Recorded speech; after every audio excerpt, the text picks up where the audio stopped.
Nikolai Gogol. Selected passages from Correspondence with Friends. Number 1, Testament. Finding myself in full possession of my memory and of sound mind, I here set forth my last wish. Number 1, I do not bequeath my body to the grave until such time as clear signs of decomposition have appeared. I mention this because already in the course of this illness they have found moments of numbness in my vital organs. My heart and my pulse have ceased to beat. Because in the course of my life I have been a witness of numerous sorrowful events resulting from our unwise haste in all matters, even in interment, I announce this here at the beginning of my testament, in the hope that perhaps my posthumous voice will be a general reminder of caution.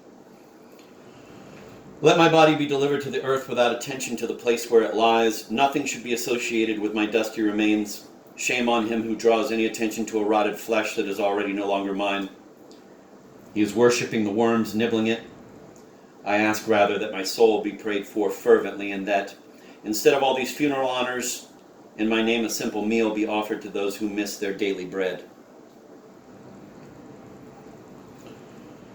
Number 2, I bequeath that no monument be raised to me, that such trifles not be thought of, for they are unworthy of a Christian. Let the one of my friends to whom I have really been dear erect a different monument to me. Let him erect it in his inner conscience by his steadfastness in the vicissitudes of life, by the courage and freshness he gives to everyone around him.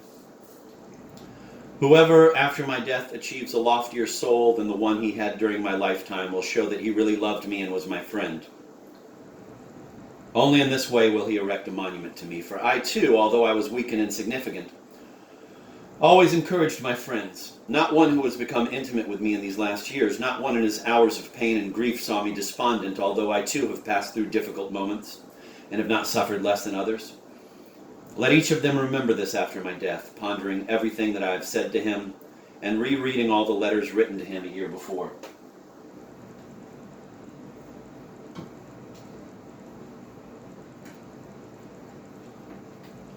Number 3, I bequeath in general that no one weep for me. Sin would be conceived in the soul of anyone who sees my death as a significant or universal loss. Had it been given to me to do something useful, and had I begun to fulfill my duties really as was fitting, and death had carried me off at the beginning of my work, intended not for the satisfaction of a few, but for the need of all, even then no one should abandon himself to sterile distress. Even if, instead of me, there had died in Russia a man who was really necessary to it in its present circumstances, still no living person ought to be despondent. He should realize that if people useful to everyone are prematurely taken, it is a sign of divine wrath removing the instruments and means that would help some of us draw nearer the goal assigned to us. We must not abandon ourselves to distress at every sudden loss. Rather should we look at ourselves sternly, thinking not of blackness to others, and not of blackness to the entire world, but of blackness to ourselves. Terrible is the soul's blackness, and it is only perceived when inexorable death is already before our eyes. Number 4, I bequeath to all my compatriots, for the sole reason that every writer ought to leave behind some good thought as a legacy to his readers, I bequeath to them the best of everything that my pen has produced. I bequeath the work entitled A Farewell Tale. As they will see, it is concerned with them. For a long time I have carried it in my heart as my most precious treasure, as a mark of the divine grace of God to me. It was a source of tears, unperceived by anyone since my childhood. To them I leave it as a legacy, but I beg that none of my compatriots be insulted if he should discern something like preaching in it.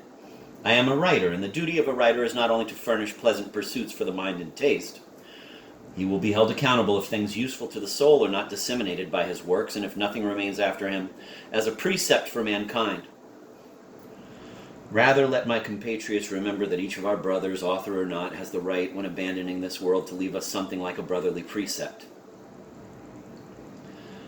In this connection, we should not care about the littleness of his rank, nor his lack of talent, nor even his lack of wisdom. It is only necessary to remember that a man lying on his deathbed sees differently from and better than those who are still in the world. Nevertheless, in spite of all my rights, I would never have dared to speak of what they will discern in my farewell tale, for it is not up to me, the worst of all in soul, suffering from the grave illness of my own imperfection, to utter such speech.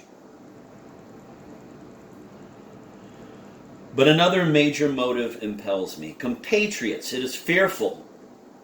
My soul is frozen with terror simply at having heard of the magnificence of the life beyond the grave, and of those spiritual sublimities of the creations of God, next to which the magnificence of all his creations, which we behold in astonishment here below, is dust. All my mortal frame groans, sensing the gigantic growth of the fruits whose seed we have sown in this life, without seeing clearly, and without perceiving what horrors will arise from them. Perhaps my farewell tale will operate in certain measure on those who until now have considered life a game, and their hearts will perceive, be it only in part, its austere mystery and the innermost divine music of this mystery. Compatriots, I have no idea what I should call you at this time.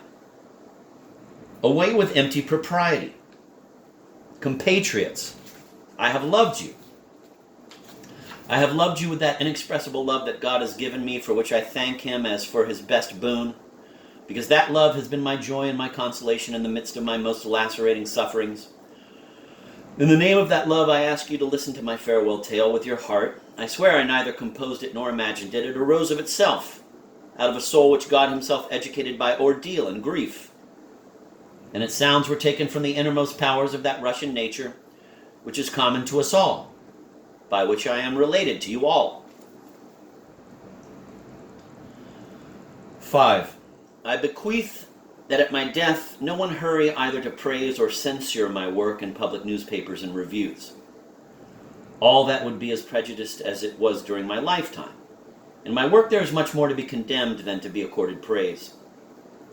All the attacks on it were, at bottom, more or less just. No one has been guilty towards me. Whoever would reproach anyone for anything would be ungrateful and unjust to me. I also declare publicly that no work of mine exists beyond what has been published up to this time. Everything there was in manuscript has been burned by me because it was feeble and lifeless, written in a state of sickness and tension. And therefore, if anyone should publish anything under my name, I ask you to consider it a contemptible forgery. Rather, I impose upon my friends the responsibility of collecting all my letters, written to no matter whom, beginning with the end of 1844, and after having made a strict choice of only those which may be of some benefit to the soul, and having rejected all others which served for empty amusement, to publish them in a separate volume. There were in these letters some things which might have been of benefit to those to whom they were written. God is merciful. Perhaps they will be of benefit to others, and this would strike from my soul a part of its heavy responsibility for the uselessness of what I had written earlier. Number 6. When I am dead, none of my household will have the right to be free. They ought rather put themselves at the disposition of the afflicted, the suffering, and all those who have felt sorrow in their life. Let their abode, their country house, have more the air of a hospital, an asylum, than that of a landowner's property. Let he who presents himself be received by them as a parent and a friend of the heart. Let them question him gently and be concerned about his means of livelihood in order to know if he does not need someone to come to his aid, or at least to know how to comfort him and solace him, in order that no one may leave his village without having been helped. If it is a question of someone habitually on the road, used to a wretched life and rather embarrassed at being lodged in a bourgeois house, then let him be led to the house of the most comfortable and best lodged peasant of the village, who besides would have the most exemplary morals and could aid him by his good counsel. He will also question his guest gently on the conditions of his way of life, will comfort him, and will furnish him with a reasonable amount of provisions for the road. Nor will he forget to inform his master of how he has acted in accordance with his counsels or his aid, so well that no one would ever again leave these places without having been consoled.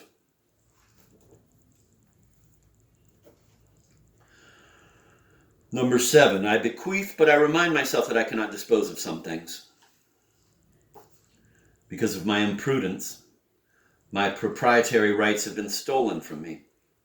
Against my will and without my permission, my portrait has been published abroad. For many reasons that I need not declare, I did not want this. I have not sold anyone the right to publish it, and I have refused all the bookstores that have assailed me with their offers. I would contemplate permitting it only in the case that God would help me to accomplish that labor with which my thought has been occupied all my life, and besides, accomplish it so that all my compatriots would say with one voice that I have honestly fulfilled the task, and would even wish to learn the lineaments of the man who worked in silence for a long time and did not want to profit from undeserved fame.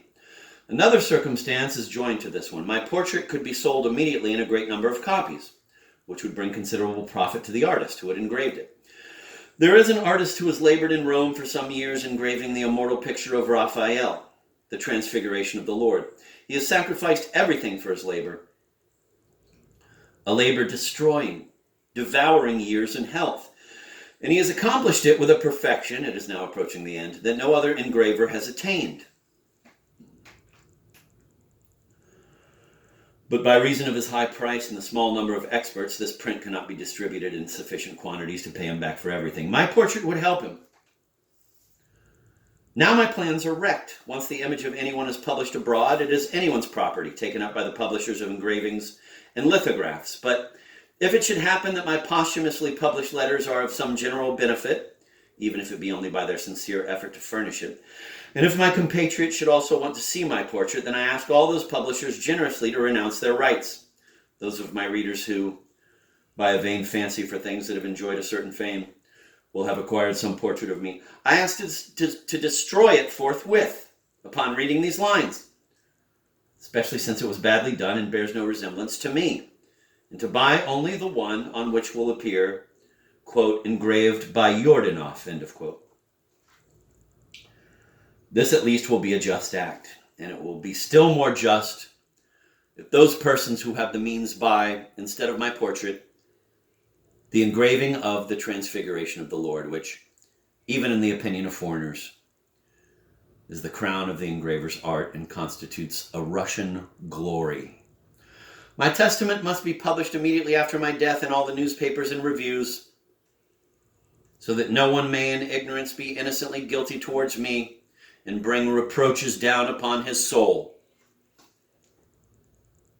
1845.